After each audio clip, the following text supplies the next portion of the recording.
Spinning. There we go. Morning, Dr. Kim. Hey, Colby, how are you today?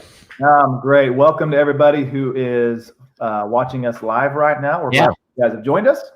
Today we're talking about 3 ways to improve your sex life, or 3 ways to improve your sex life in marriage. And last week we talked about listening. Today we're talking about pursuing. So excited to talk about that with you today as well. How was your week, by the way? Good week? It's a good week. Yeah. It's kind of the weeks just seem to fly by, and it kind of, but I still have this deal of just trying to figure, okay, now what month is it? Because it seems like so much blends together since we started this whole COVID thing in March. And so, but yeah, it's been a good week. And how about you guys? Same, crazy. And we're still figuring out all the school stuff is changing. So we're trying to, I feel like it does make things go by faster when everything changes daily. It feels like, okay, what's happening? And it does make it feel like there's some of that anticipation, the unknown is a little bit. Well, I think we're coming up to, school. A lot of people that probably watching this today are having to make some of those decisions, what do they do with their kids in school. So, it's a lot going on right now for people, plus just dealing with COVID. Yeah. Everything that's going on is just, it's continued. I felt like at this point in time, we'd kind of be seeing the back end of it, but right now it just feels like it's ramping back up, and there's still those conversations are happening. And I've got my opinions on everything, but that's not for this time of this conversation. We should have that on a separate show, right? Absolutely. But I think you're right. I think we all kind of thought, by the end of summer, things will be better. And now we're looking at, no, are they? And so it's still a lot of unknowns for us. New territory, but God's still in control, and that's good.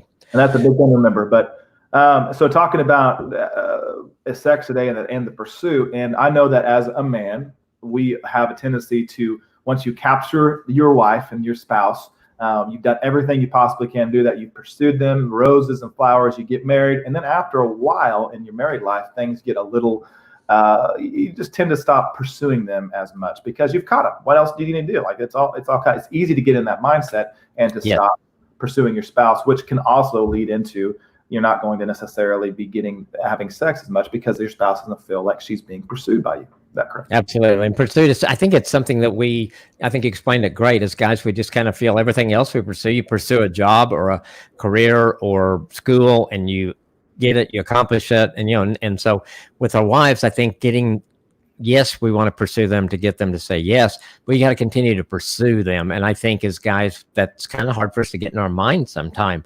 But what I've seen in marriage, our marriage and other marriages, is that if you continue to pursue, your marriage is better, your sex life is better, you're more connected, you're closer, and it's worth that extra effort. And most guys know how to pursue. You did something to get her to say yes at some point. And sometimes it's going back and doing those things. I had a couple not too long ago, and he just did nothing romantic now. And I asked her, well, what did he do when you were dating? And I mean, she laid out all this great stuff he did. The guy knows what to do, but he just quit doing it. I think as guys, we get distracted. We start working on our career. We got to provide for this lady and these kids as we have them.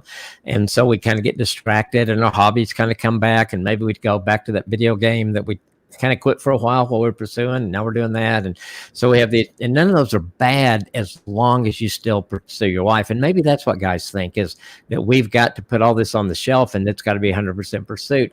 No, it's doing those, having balance, and continue to pursue her. She needs to know that you love her, you care for her, you're the most desirable person in her life, in your life, and that you want to be connected to her. Does that make sense?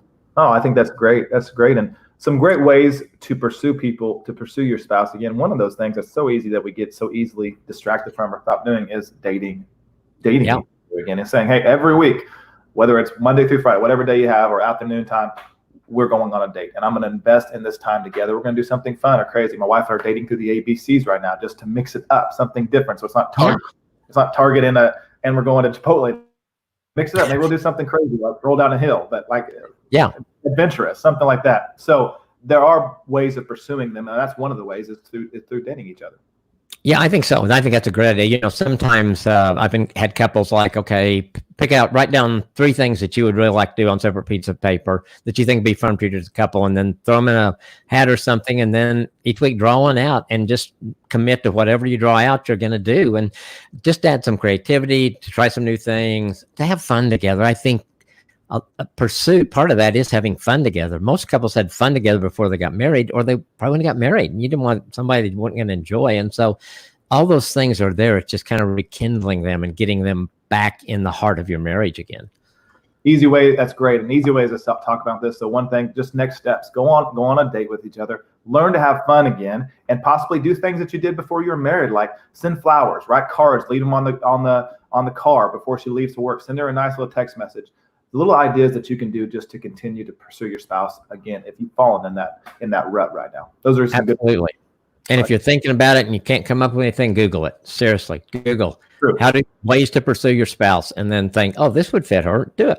Do it. Absolutely. Well, those are great points, Dr. Kim. Some excellent advice, and thanks for sharing today. But good. It's always fun talking to you. And as we say every week, don't be an okay man. Be a better man. Y'all have a great rest of your week. Absolutely.